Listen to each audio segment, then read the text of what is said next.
Hey, it's the Nerdy Sports Fan, and the schedule is out for the NFL. I've had a couple of days to chew on it, and we're doing our record predictions for every single team. Let's get into these Miami Dolphins, shall we? So, how I break this down is yes, there's a handful of games that I think are going to be guaranteed wins or losses for sure. Based off of overall roster talent, where you're meeting them in the schedule, that sort of thing. But because this league has a hell of a lot of parity, I'm at least going to be upfront with games that I think are truly games that could go one way or the other. And at the end of it, just kind of split the difference on the games that I think could go one way or the other and come up with an actual record prediction. So, starting Week 1 at the Patriots. This is a loss. So there is no way in hell Bill Belichick is going to lose the opening game of the season against a coach that previously worked under him in the first season he is without Tom Brady. That man has far too much ego.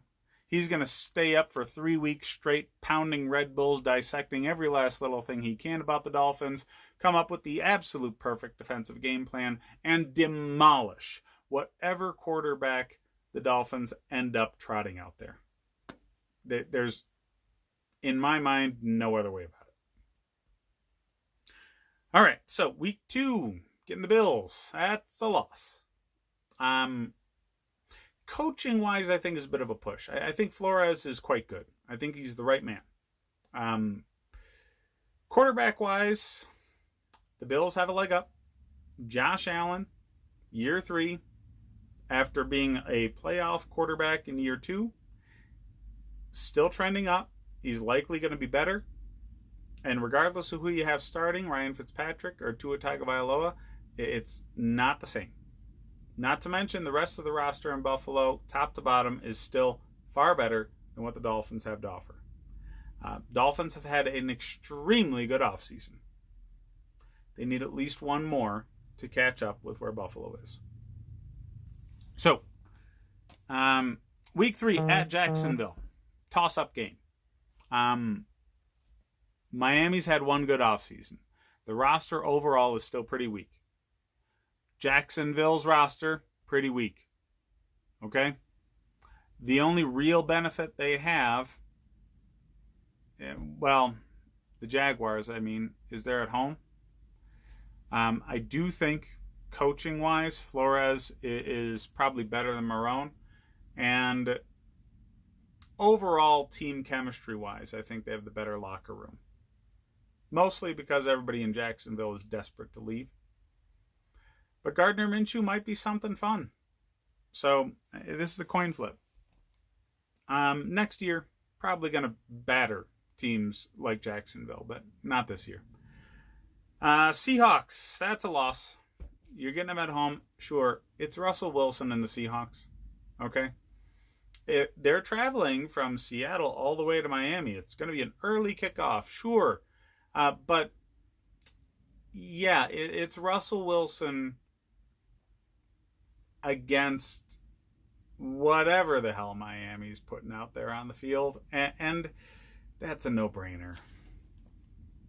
All right, at 49ers. That's a loss. Whew, man, that's a loss. So, playing the NFC West is not the best situation for the weaker teams in the AFC East. This is going to be a very weak division record-wise because of it. Both Seattle and San Francisco are dominant, and the Rams are still in a position where they're better than half the AFC East. So, at the Broncos, bit of a toss-up. So, the Broncos and the Dolphins are on par with where they're at in their build, roster-wise. Both teams have found their young quarterback, whereas the Broncos are already starting theirs, and the Jets may not be at this point in the season. I'm sorry, Jets again. The Dolphins may not be at this point in the season. Tua just we don't know what their plan really is going to be for him. It would be wise for him to sit a year behind Fitzpatrick. Um, really, really feel for Josh Rosen here. But yeah, just the rest of the roster also still built kind of helter-skelter on both sides. Um, again, Flores, I think, is probably better than Fangio coaching-wise, but this is still a push, mostly because you're at the Broncos and you're not getting them at home. So, Chargers, toss-up. Chargers roster, after the quarterback, far superior to what the Dolphins have right now. Talent-wise, that defense is nasty. Offense is great personnel-wise. Coaching-wise, I think they're a bit of a push. And just quarterback has some question marks for the Chargers. Are they going to be pushing Tyrod out the door by this point in the season to get Justin Herbert some starts? You don't know how antsy they're going to be to get the rookie out there. And that's going to create just enough question marks for the Chargers to have a tough go of locking down wins throughout the entire season. So, Rams, getting them at home, that's a toss-up. The Rams are not the fantastic roster that they were. They're not. Okay, they bet the farm on winning the Super Bowl a couple of years ago, and it backfired. It put them in salary cap hell, and they don't have the resources to really work with everything to replace the guys that have to leave. So, yeah, they're in a real bad situation. Personally, I think the GM deserves to lose his damn job, but the top end of their roster is extremely talented. They've got a great head coach. They know who their quarterback is. He's a veteran now, Jared Goff. So they have enough questions to make this a team that you could push all the right buttons and beat at home. But it's a maybe. It's definitely not a lock. At the Cardinals, toss-up. Cardinals are... they're not where Miami is coaching-wise. Flores, with his NFL experience, I think is a better coach than Kingsbury right now, at least, in the NFL. And, they've got Murray, who's obviously further along in development than Tua is right now. But, Fitzpatrick's probably going to be playing still. So, there's so many roster holes on both teams. I think offensively, the Cardinals are better. I think defensively, probably Miami's better. And coaching-wise, Miami might have the edge, but they're also on the road. Toss-up. Jets at home, toss-up game. Jets should be ahead of you, but they're not because they had a terrible offseason last year. So you're kind of a push with them right now, and I think next year you're going to be ahead of them by a wide margin, because just the front office for Miami is doing all of the right things, and they have been for a couple of years. And, the Jets had a terrible offseason last year, and this offseason's only above average. So, yeah, you've definitely caught the Jets, and you're likely to pass them next year, but not just yet. So, after the Jets, there's a bye week, and then you go at the Jets. And I just think the bye week in between and then a road game to the same team you just played puts Miami at a disadvantage. They're a young team.